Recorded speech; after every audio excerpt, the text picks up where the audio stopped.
जीवन में अगर आपको सफल होना है तो आपको कबीरदास द्वारा बताए गए इन 5 मूल मंत्रों को ज़रूर अपने जीवन में अपनाना चाहिए। कबीरदास कहते हैं कि अक्सर साधना के मार्ग या लक्ष्य की राह में तमाम मुश्किलें आती हैं। एक आम आदमी को समाज में आज भी जो समस्याएं या मुश्किल दिखाई दे रही हैं, उसके बारे में मैंने पहले ही बता दिया था, साथ ही उसके व्यवहारिक समाधान भी बताए थे। कबीरदास की दिव्यवाणी का प्रकाश आज भी हमें समस्याओं के अंधेरे से निकालकर समाधान की ओर ले जाता है। आइए जानते हैं जिंदगी को सफल बनाने वाले कबीरदास के इन मूल मंत्रों के बारे में। पहला मूल मंत्र बताया है कबीरदास ने, गुरु गोविंदो खड़े काके लागो पाए, बलिहारी गुरु आपनो गोविंद दियो बताए। अर्थात कबीरदास कहते हैं कि गुरु और गोविंद जब एक साथ खड़े हों तो उन दोनों में से हमें सबसे पहले किसे प्रणाम करना चाहिए। कबीरदास के अनुसार सबसे पहले हमें अपने गुरु को प्रणाम करना चाहिए, क्योंकि गुरु ने ही गोविंद के पास जाने का रास्ता बताया है। दूसरा, पोथी पढ़ी पढ़ी जग मुआ, पंडित भयाना कोय, ढाई आखर प्रेम का पढ़े सो पंडित होए। अर्थात कबीरदास कहते हैं कि बड़ी बड़ी पोथी, बड़ी बड़ी किताबें पढ़ने का कोई लाभ नहीं है जब तक कि आप में विनम्रता नहीं आ जाती और आप लोगों से प्रेम से बात नहीं करते। कबीरदास कहते हैं जिसे प्रेम के ढाई अक्षर का ज्ञान प्राप्त हो गया, वही इस संसार का असली विद्वान है।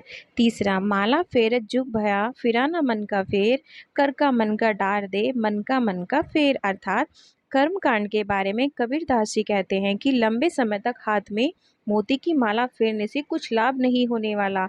इससे आपके मन के भाव शांत नहीं होंगे। चित्त को शांत रखने और मन को काबू रखने पर ही मन की शीतलता प्राप्त होगी। कबीरदास जी लोगों को अपने मन को मोती के माला के समान सुंदर बनाने की बात करते हैं।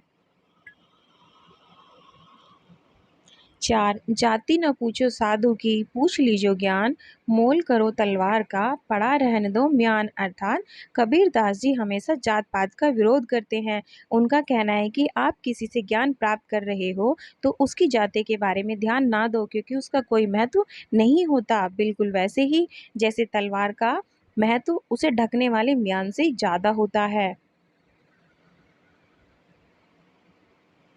5, जग में बैरी कोई नहीं, जो मन शीतल होए, यह आपा तो डाल दे, दया करे सब कोय। अर्थात कबीरदास जी मन की पवित्रता पर बहुत ज़्यादा जोर देते हैं। वे कहते हैं कि यदि आपका मन साफ और शीतल है तो इस संसार में कोई भी मनुष्य आपका दुश्मन नहीं हो सकता। लेकिन अगर आप अपने अहंकार को नहीं छोड़ेंगे तो आपके बहुत से लोग दुश्मन बन जाएंगे। ऐसे में यदि आप समाज में खुश रहना चाहते हैं तो किसी को भी अपना दुश्मन ना बनाएं, सभी से प्रेम पूर्वक व्यवहार करें। यही असली जीवन का उद्देश्य है।